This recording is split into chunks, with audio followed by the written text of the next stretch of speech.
poreikis yra augantis, nes Lietuvoje socialinė sistema, kaip ir bendrai socialinė politika, išgyvena nuolatinius pokyčius. Tai kuo daugiau išsilavinusių žmonių ateis į šitą sritį, tuo yra didesnės galimybės, kad jie prisidės prie socialinės politikos tobulinimo ir bendrai prie visuomenės gerovės. Nevyriausybinės organizacijos, jos ne tik lietuviškos yra, jos yra tarptautinės.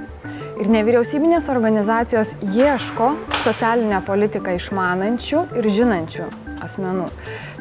Tos pačios ES institucijos. Lygiai taip pat ten reikalingi gabūs, perspektyvūs ir kompetentingi specialistai. Tai socialinė politika yra viena iš prioritetinių politikų.